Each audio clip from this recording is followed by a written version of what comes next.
വചനം ശരിയായിട്ടുള്ള രീതിയിൽ ഗ്രഹിക്കുവാൻ, വചനത്തിൽ വേരൂന്നുവാൻ, വചനം അനുസരിച്ച് മുന്നോട്ടു പോകുവാൻ, എന്ത് പ്രതിസന്ധിയും പ്രതികൂലങ്ങളും കടന്നു വന്നാലും, പരീക്ഷകളുടെ നടുവിലൂടെ കടന്നു പോകേണ്ടി വന്നാലും ഒരിക്കലും വചനം വിട്ട് പിന്മാറാതെ വചനത്തിൽ ഇരുൾ അടഞ്ഞ വഴികളിൽ തിരുനാളമാകുവാൻ ഇന്നത്തെ ചിന്ത. നാം വചനം കേൾക്കുന്നവരാണ്, അറിയുന്നവരാണ്, പഠിക്കുന്നവരാണ്. എന്നാൽ ഈ കേൾക്കുന്ന വചനം നമ്മെ ശരിയായിട്ടുള്ള ഫലങ്ങൾ നൽകുന്നുണ്ടോ? അല്ലെങ്കിൽ നാം കേൾക്കുന്ന വചനത്തിലൂടെ നമുക്ക് നമ്മുടെ ജീവിതത്തിൽ അവ പ്രാവർത്തികമാക്കാൻ നമുക്ക് സാധിക്കുന്നുണ്ടോ?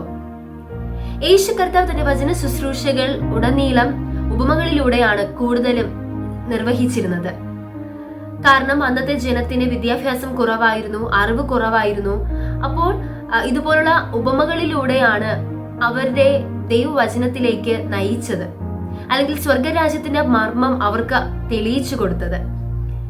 ഇവിടെ മർക്കോസ് 4-ാം അധ്യായം 1 മുതൽ 20 വരെയുള്ള വചനങ്ങൾ നാം വായിക്കുമ്പോൾ യേശു കർത്താവ് ദൈവരാജ്യത്തിന്റെ മർമ്മം പുരുഷാരത്തോട് ഉപദേശിച്ച് അറിയിക്കുകയാണ്. അവിടെ വിത്തിന്റെ അല്ലെങ്കിൽ വിതയ്ക്കപ്പെട്ട വിത്തിന്റെ ഒരു ഉപമയിലൂടെയാണ് ദൈവരാജ്യത്തിന്റെ മർമ്മം യേശു കർത്താവ് തെളിയിക്കുന്നത്. നാം വളരെ സുപരിചിതമായ ഒരു ഭാഗമാണ് മർക്കോസ് 4-ാം അധ്യായം. വിത്തിന്റെ ഉപമ എന്ന് പറയുന്നത് വളരെ നമുക്ക് സുപരിചിതമായിട്ടുള്ള ഒരു ഭാഗമാണ്. വിത്ത് വിതച്ചപ്പോൾ അവയിൽ ചിലത് വഴിയരികെ വീണു, അവ പറവകൾ വന്ന് തിന്നുകൊണ്ടുപോയി. അതിന്റെ പൊരുൾ യേശു കർത്താവ് ഇപ്രകാരമാണ് ശിഷ്യന്മാർക്ക് പറഞ്ഞു കൊടുത്തത്: വചനം കേട്ട ഉടനെ തന്നെ സാത്താൻ വന്ന് അത് ഹൃദയത്തിൽ നിന്ന് എടുത്തു കളഞ്ഞു. നാം ഒത്തിരി വചനം കേൾക്കുന്നവരാണ്. പക്ഷെ എന്തുകൊണ്ടാണ് ആ വചനത്തിന്റെ ഫലം അതേപടി നമ്മുടെ ജീവിതത്തിൽ നിറവേറാൻ കഴിയാതെ പോകുന്നത്? ഈ ദിവസങ്ങളിൽ നാം ചിന്തിക്കേണ്ടതുണ്ട്. നാം കേൾക്കുന്ന വചനം ശരിയായിട്ടുള്ള രീതിയിലാണോ നാം കേൾക്കുന്നത്? അല്ലെങ്കിൽ ശരിയായിട്ടുള്ള രീതിയിലാണോ ആ വചനം? എന്താണ് ആ വചനത്തിലൂടെ ദൈവം നമ്മോട് എന്തറിയിക്കുവാനാണോ ആഗ്രഹിക്കുന്നത്? ആ കർത്താവിന്റെ ആഗ്രഹത്തിനനുസരിച്ച് അല്ലെങ്കിൽ ഉദ്ദേശത്തിനനുസരിച്ച് നാം അത് ഗ്രഹിക്കുന്നുണ്ടോ എന്ന് നാം ഈ ദിവസങ്ങളിൽ പരിശോധിക്കണം. അങ്ങനെ നാം ദൈവം ഉദ്ദേശിക്കുന്ന രീതിയിൽ നാം കേൾക്കുന്ന വചനം നാം ഗ്രഹിക്കാതെ വരുമ്പോൾ, അല്ലെങ്കിൽ വചനം നമ്മിലൂടെ കൈമാറുവാൻ ഉദ്ദേശിക്കുന്നത് എന്താണോ അത് നാം മനസ്സിലാക്കാതെ പോകുമ്പോഴാണ് പലപ്പോഴും നമ്മുടെ ജീവിതത്തിൽ ആ വചനം ഫലമില്ലാതെ പോകുന്നത്. അതുകൊണ്ടാണ് ഇവിടെ പറയുന്നത്, സാത്താൻ കേട്ട ഉടനെ തന്നെ, ആ വചനം നാം കേട്ട ഉടനെ തന്നെ സാത്താൻ വന്നതിനെ എടുത്തു കളയുകയാണ്. നാം ജീവിതത്തിൽ നാം വചനം കേൾക്കുമ്പോൾ നമുക്ക് ഗ്രഹിക്കുവാൻ കഴിയാതെ വണ്ണം നമ്മുടെ ഹൃദയത്തെ, നമ്മുടെ ഹൃദയ ദൃഷ്ടിയെ സാത്താൻ മൂടിക്കളയുകയാണ്. അതുകൊണ്ട് തന്നെ വചനം നമ്മിൽ ശരിയായിട്ടുള്ള രീതിയിൽ പ്രവർത്തിക്കാതെ വരുന്നു, അല്ലെങ്കിൽ നാം അത് ഗ്രഹിക്കാതെ പോകുന്നു. കേൾക്കുന്ന വചനം അത് ശരിയായിട്ടുള്ള രീതിയിൽ നാം ഗ്രഹിക്കാതിരിക്കേണ്ടതിന് ശത്രു നമ്മുടെ ഹൃദയത്തെ അടച്ചു കളയുന്നു. ഇനി ചില വിത്തുകൾ പാറസ്ഥലത്ത് വീണു. മണ്ണിന് ആഴമില്ലാത്തത് കൊണ്ട് തന്നെ ക്ഷണത്തിൽ അത് വളർന്നു വന്നെങ്കിലും സൂര്യന്റെ ചൂട് തട്ടി അത് ഉണങ്ങിപ്പോയി. അതിന്റെ പൊരുൾ ഇപ്രകാരമാണ് യേശു പറഞ്ഞത്: വചനം കേട്ട് അത് സന്തോഷത്തോടെ നാം സ്വീകരിക്കുന്നുണ്ട്, പക്ഷേ ആ വചനം നമ്മിൽ വേരൂന്നാത്തത് കൊണ്ട് എന്തെങ്കിലും പീഡയോ അല്ലെങ്കിൽ ഉപദ്രവമോ വന്നാൽ ക്ഷണത്തിൽ നാം ഇടറിപ്പോകുന്നു. ഇന്ന് നാം ക്രിസ്തീയ ഗോളത്തിൽ കണ്ടുകൊണ്ടിരിക്കുന്നത് അത് തന്നെയാണ്. പലപ്പോഴും നാം കേൾക്കുന്ന വചനം നമ്മിൽ ആഴത്തിൽ പതിയാത്തത് കൊണ്ട്, അത് നാം ശരിയായിട്ടുള്ള രീതിയിൽ ഗ്രഹിക്കാതെ വരുമ്പോൾ, നമ്മിൽ വചനം വേരൂന്നാതെ വരുമ്പോൾ, ചെറിയൊരു ബുദ്ധിമുട്ടോ പ്രയാസമോ അല്ലെങ്കിൽ പ്രതികൂലമോ പ്രതിസന്ധികളോ പരീക്ഷകളോ കടന്നു വന്നാൽ നാം ക്ഷണത്തിൽ ഇടറിപ്പോകുകയാണ്. നാം വചനം വിട്ട് പുറകോട്ട് മാറുകയാണ്. പലപ്പോഴും നമ്മുടെ ജീവിതത്തിൽ നാം വചനം കേട്ടിട്ടും എന്തെങ്കിലും ചെറിയൊരു പ്രശ്നം നമ്മുടെ ജീവിതത്തിലേക്ക് കടന്നു വരുമ്പോൾ നാം ദൈവത്തെ തള്ളിപ്പറയുന്ന സാഹചര്യങ്ങൾ പോലും നമ്മുടെ ജീവിതത്തിൽ കടന്നു വരാം. ദൈവത്തെ നാം തള്ളിപ്പറയാറുണ്ട്, ദൈവത്തിനെതിരെ നാം പിറുപിറുക്കാറുണ്ട്. എന്തുകൊണ്ടാണ് എന്റെ ജീവിതത്തിൽ, ഞാൻ വചനം കേട്ട വ്യക്തിയാണ്, വചനം കേൾക്കുന്ന ഒരാളാണ്, അനുസരിക്കുന്ന ഒരു വ്യക്തിയാണ്, പക്ഷെ എന്തുകൊണ്ട് എന്റെ ജീവിതത്തിൽ ഉപദ്രവം അല്ലെങ്കിൽ ഈ ഒരു പ്രയാസം കടന്നു വന്നു എന്ന് നാം ദൈവത്തിന് നേരെ പിറുപിറുത്ത് ചോദിക്കാറുണ്ട്.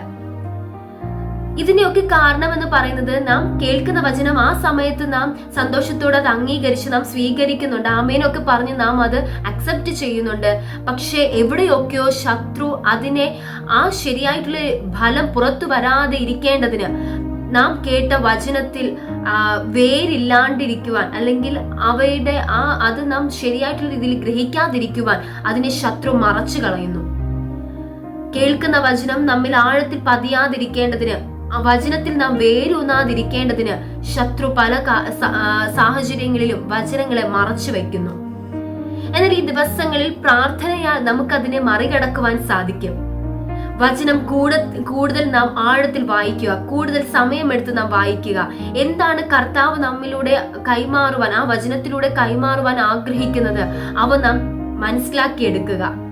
ഈ ദിവസങ്ങളിൽ വചനം ശരിയായിട്ടുള്ള രീതിയിൽ ഗ്രഹിക്കുവാൻ, വചനത്തിൽ വേരൂന്നുവാൻ, വചനം അനുസരിച്ച് മുന്നോട്ട് പോകുവാൻ, എന്ത് പ്രതിസന്ധിയും പ്രതികൂലങ്ങളും കടന്നു വന്നാലും, പരീക്ഷകളുടെ നടുവിലൂടെ കടന്നു പോകേണ്ടി വന്നാലും ഒരിക്കലും വചനം വിട്ട് പിന്മാറാതെ വചനത്തിൽ ആശ്രയിച്ച് മുറുകെ പിടിച്ച് മുന്നോട്ട് പോകുവാൻ ഈ ദിവസങ്ങളിൽ നാം ദൈവസന്നിധിയിൽ പ്രാർത്ഥിക്കുക.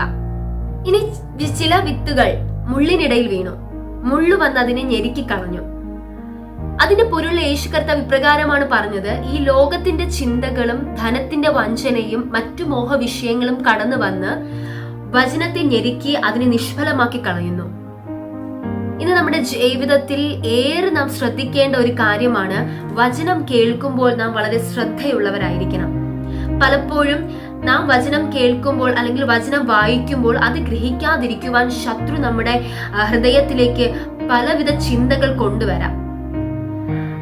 നാം വചനം കേൾക്കുമ്പോൾ തന്നെ, അല്ലെങ്കിൽ ഒരു ദൈവദാസനിലൂടെ നാം വചനം കേൾക്കുമ്പോൾ, അല്ലെങ്കിൽ നാം തന്നെ വചനം വായിക്കുമ്പോൾ പലപ്പോഴും നമുക്കത് ഗ്രഹിക്കുവാൻ കഴിയാതെ, അല്ലെങ്കിൽ അതിൽ ശ്രദ്ധ കൊടുക്കുവാൻ കഴിയാതെ വണ്ണം മറ്റു ചിന്തകൾ നമ്മുടെ ജീവിതത്തിലേക്ക്, നമ്മുടെ ഹൃദയത്തിലേക്ക് കടന്നു വരും.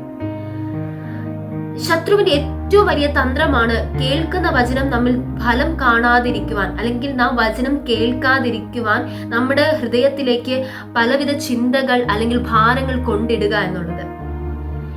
യേശു കർത്താവ് പറഞ്ഞ പൊരുളിൽ ഒരു പദം ഇപ്രകാരമാണ്: ധനത്തിന്റെ വഞ്ചന.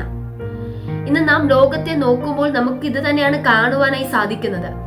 ധനത്തിന്റെ വഞ്ചന കാരണം, അല്ലെങ്കിൽ ധനത്തിനോടുള്ള അതിയായ ആഗ്രഹം കാരണം വ്യക്തികൾ പരസ്പരം സ്നേഹമില്ലാതെ പോകുന്നു. അപ്പൻ മക്കളെ കൊല്ലുന്നു, മക്കൾ അമ്മമാരെ കൊല്ലുന്നു. സഹോദരങ്ങൾ തമ്മിൽ വഴക്കുകൾ ഉണ്ടാക്കി സഹോദരന്മാരെ കൊല്ലുന്നു. കൂട്ടുകാർ ഒരുമിച്ച് നിന്ന് കൂട്ടുകാരെ കൊല്ലുന്നു.